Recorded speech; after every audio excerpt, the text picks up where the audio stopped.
Hello, you're welcome to Halogenous Ideas. In this video, I'll show you how to install Visual Studio Code in your Windows device. So, on your Windows computer rather. So, what you want to do is to Google search Visual Studio Code. An alternative way is to go to the website directly code.visualstudio.com. So whichever one you want to do, it will get you to Visual Studio Code's website. If you come in through Google, click on this, both of them will take you the same place. So just click on this download for Windows. If you're on a different operating system, you can see for Mac OS, for Windows, for Linux. So for Linux, I think there is a command line you can run, but this is it for. I want to show for Windows in this tutorial. So you just click on download for Windows, and it will download the installer to your device.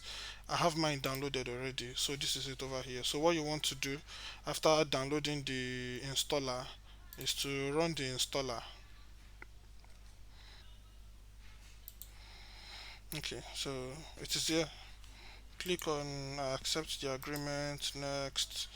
You can just leave all these other ones the way it is. If you want to create a start menu folder, you can tick that. So I want to create a desktop icon, and I want to have this ticked. It should be added to path, and I think I want to add this as well, so that when I have an HTML file, I'll be able to work with it directly.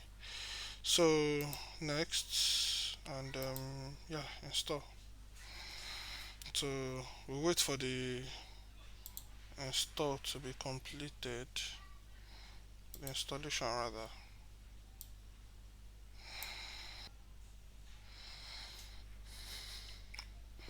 Okay, so VS Code is done installing. I can just launch from here, or another thing I can do, I can decide to launch from the Windows. So if you come, you see Visual Studio Code, so you can run it from here. You can see your Visual Studio Code. So, but since I have this one over here, let me just launch from here. Just click on finish, and it will launch your Visual Studio Code for you.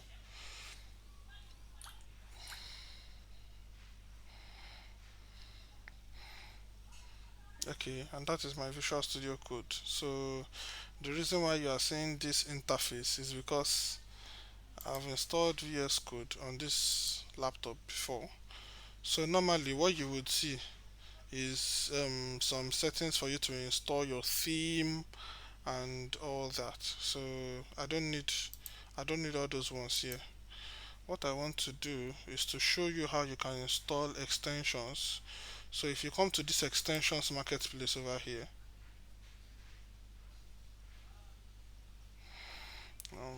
still waiting for it to load. Okay, so it will show you all the installed extensions, and it will also show you extensions that are available. So you choose from all the available extensions. But for most of your development work, I would highly recommend you install Prettier, because it's a code formatter. You can use it to format your code. So I'm just waiting for it. Prettier code formatter. Okay, so um, these are the extensions I have installed. We have Git, we have ISOT, I've installed Jupyter. Okay, it's actually installing them for me. So based on my previous listen, so SFTP as well. So this Polar code is for snapping your code. So, and also WordPress VS icons. So you want to install Prettier, especially Prettier, and this is Prettier code formatter over here. Another one you might want to install is Live Server. So those two extensions are very good. So if for example you want to write HTML code, you can just click on open folder or something. So let me say go to document. Okay, so I like to have all my code in a particular folder. So let me create a new folder here and call it test folder.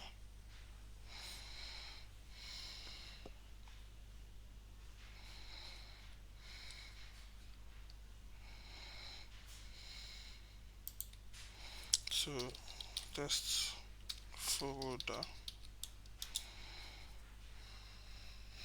So open this up, then select. So it will open VS Code in that particular folder.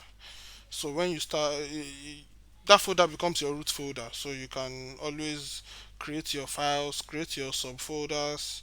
So if you want to create a new file, you can just click on this new file over here. So another thing you can do is to use this icon over here to create a new file, this icon to create a new folder. So I want to create a new file. I can call it the first.html, for example.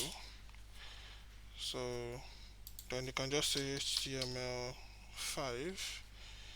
So VS Code gives you this autocomplete. So this is your HTML file. I can do something like h1 hi. Okay.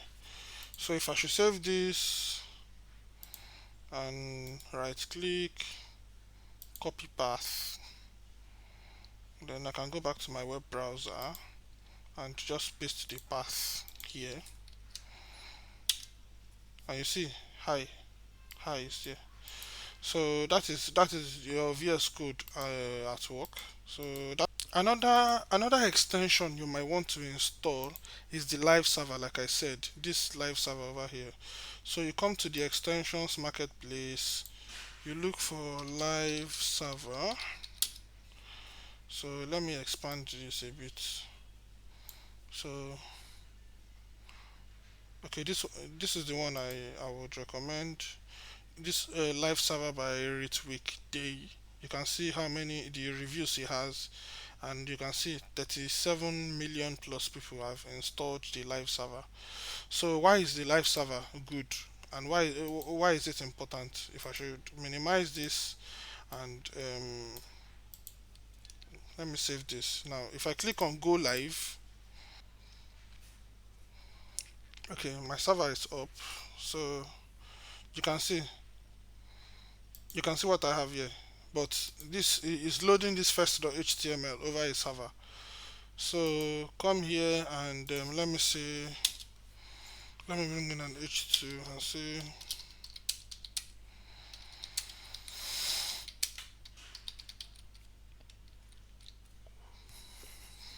so if you want to save, you can just use Ctrl S, or you come to file, then you save.